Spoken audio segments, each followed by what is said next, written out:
Yuk kita sama-sama menyaksikan dua kalimat yang disebutkan dalam doa Pak Jokowi ketika berada di Tanah Suci. Beliau mengatakan, "Selamatkan Indonesiaku." Beliau hanya berdoa seperti itu. Apakah kalian masih setega itu? Sangat membenci Jokowi.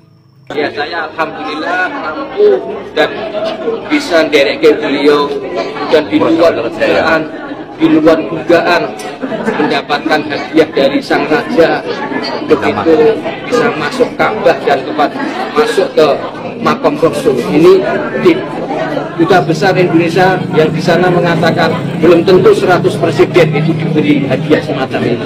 Maka tetapi Pak Jokowi diberi. Karena apa? Ya karena ketabahan beliau, kesabaran beliau di fitnah yang begitu luar biasa. Dia hanya diam, tidak membalas. Ini maka dimasukkan oleh Allah ke makam Rasulullah Sallallahu Alaihi Wasallam. Ini merupakan kebanggaan khususnya warga Solo, Jawa Tengah dan warga Indonesia.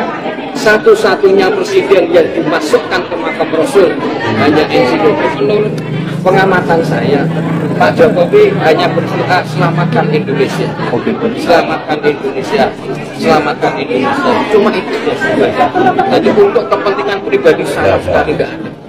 Ini yang saya tertegun dengan beliau, takjub dengan beliau, di mana beliau punya problem yang begitu besar, akan tetapi berdoa untuk kepentingan pribadi sama sekali tidak ada. Untuk menyelamatkan Indonesia, pasrah kepada Allah, tawakalnya luar biasa. Indonesia adalah siapa? Kita semua Indonesia. Beliau nggak memikirkan dirinya sendiri. Beliau memikirkan kita dan negara kita. Ini kayak mimpi lah ya. Tidak terbayang kalau di sini akan dibangun jembatan yang megah dan luar biasa. Bapak Jokowi bisa datang dulu makan dengan orang Papua. Mulai dari Presiden Soeharto sampai sekarang, hanya Bapak Jokowi yang bisa lihat orang Papua. Di sini naik 1.000 perak saja, demonya sampai 6 bulan. Saudara-saudara kita yang di Wamena, yang di Pegunungan Tengah, harga 60.000 diem bertahun-tahun. Walaupun Papua ini terkenal dengan kekayaan alam yang tinggi, tapi presiden yang lain tidak pernah datang. Dong anggap bahwa Papua ini anak tiri dan bukan bagian dari NKRI. Tapi hanya Jokowi yang rasakan bahwa orang Papua bagian dari republik ini. Kenapa jalan Trans Papua itu dibangun? Apakah nanti akan memberikan pertumbuhan ekonomi? Ini kayak telur sama ayam. Apakah kita harus menunggu Papua itu tumbuh ekonominya menjadi baik baru kita bangun jalannya? Apakah seperti itu? Buat saya tidak. Dibangun jalannya dulu. Dan kita harus meyakini bahwa pertumbuhan ekonomi itu akan berjalan.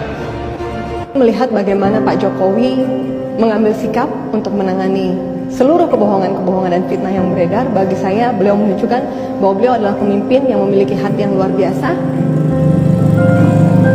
hati yang besar, dan juga diri yang sudah penuh dengan cinta. Karena dengan cinta tulus dari Bapak dapat memperlihatkan kepada kami semua bagaimana kami dapat terus mendukung Bapak dengan menyebarkan kebaikan dan juga memberitahukan kepada semua orang hasil kerja dan prestasi Bapak. Dan kami belajar bagaimana tidak membalas kebencian dengan kebencian. Kami melihat Bapak sosok yang tenang, tetap berwibawa. Apapun hinaan tidak akan dapat melukai jika tidak kita izinkan. Dan Bapak telah menunjukkan itu. Sehat selalu Pak. Kami mendoakan Bapak. Ini yang dapat kami lakukan. Semoga Bapak terus berada. Gue dikontrak sama negara gue sendiri.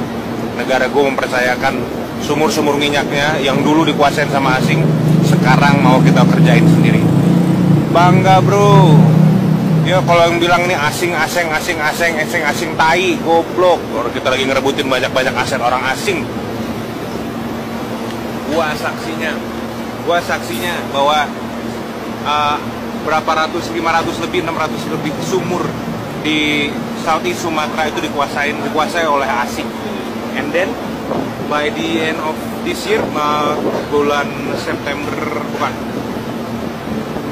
Agustus kemarin, seingat gue bulan Agustus kemarin, seluruh aset yang dieksplorasi selama puluhan tahun oleh asing kembali ke tangan kita, men. So, berbanggalah. Berbanggalah bahwa Indonesia sekarang sedang terus berjuang untuk memperbaiki dirinya, untuk menguasai aset-asetnya. Nggak bakal cepet, nggak bakal instan, tetapi kalau lo semua nggak ngedukung, men, kita nih orang-orang Indonesia yang kerja di bawah sana itu bakal kegeser lagi. So, dukung kita, jangan salah-salahin pemerintahan mulu. Kita lihat sendiri, orang-orang di sini melihat sendiri bahwa kita menguasai aset kita kembali itu dengan susah payah. Dan kita harus kerja ekstra keras. Supaya apa? Supaya performance kita sama dengan negara lain. Jangan hina negara kita lagi, please.